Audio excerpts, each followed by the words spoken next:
শিক্ষিত বিধায় এই মুহূর্তে তারা কোনো পদক্ষেপ নেয়। আমার উপরে কেউ উঠবেন না, কারণ আমরা আমাদের প্রিয় সহকর্মীদেরকে ঢাকা মেডিকেল কলেজে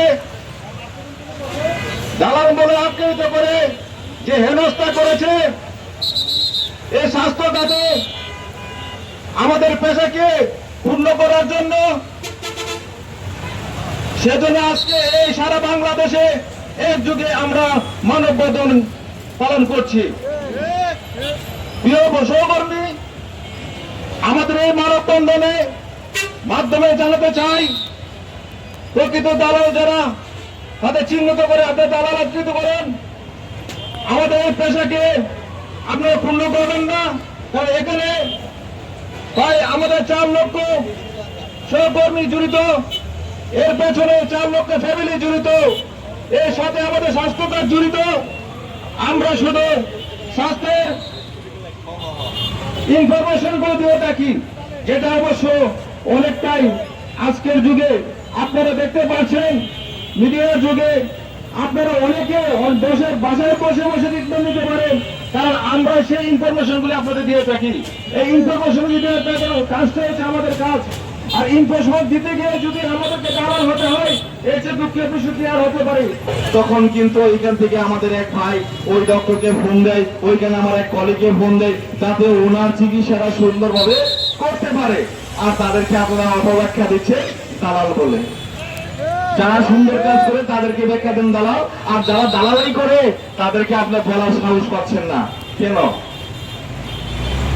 কেন দালাল বলবেন তাদেরকে? ওছিরে আপনাদের ক্ষমা চেয়ে, আপনারা লিখিত আকারে ক্ষমা চেয়ে, আপনাদের বৈঠকও ক্ষমা চেয়ে আমাদেরকে সাধুবাদ দেন যে ওরা দালাল না, ওরাই সমাজের সংগ্রামী সৈনিক, ওরা এদেশের সমাজের সৈনিক, ওরা সম্পূর্ণ সুস্থভাবে এবং হালাল ভাবে তাদের ইনকাম করে এবং এই সমাজে প্রত্যেকটা চিকিৎসা ক্ষেত্রকে তারা আদায় নিচ্ছে।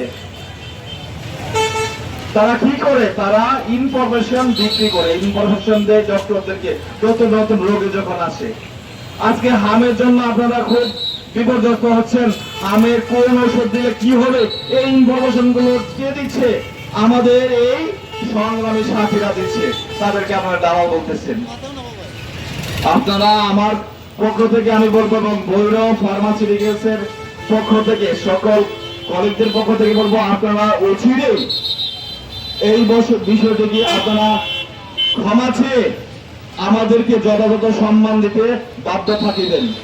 সমাজের প্রত্যেক স্তরে, হয় শিক্ষা প্রতিষ্ঠানে, না কোনো উচ্চ বিদ্যালয়ে, না কোনো শিক্ষা উচ্চ প্রতিষ্ঠানে আজকে ওষুধ কোম্পানির প্রতিনিধির ছেলেমেয়েরা অবস্থান করছে।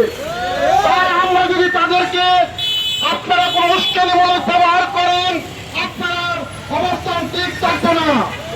একটা কথা বলতে চাই, আজকে বাংলাদেশে প্রায় 4 লক্ষাধিক মানুষ এই পেশায় নিয়োজিত। আমরা যদি মাঠে নামি তাহলে আপনাদের অস্তিত্ব বিলীন হয়ে যাবে। সরকার সহ আমাদের প্রশাসনিক সমস্ত অবকাঠামো সহ বিভিন্ন সামাজিক প্রতিষ্ঠান, বিভিন্ন রাজনৈতিক প্রতিষ্ঠান, বিভিন্ন সংবাদ মাধ্যম সহ সবাইকে স্পষ্টভাবে জানিয়ে দিতে চাই, আমাদেরকে কেউ হাস্যকর বাক্য কটূক্তি করবেন না। ভবিষ্যতে করেন তাহলে সেটা আমরা দাঁত ভাঙা জবাব দিয়ে আমরা সমস্ত ওষুধ কোম্পানির প্রতিনিধি সারা বাংলাদেশে ওষুধ সাপ্লাই পর্যন্ত বন্ধ করে দেওয়ার মতো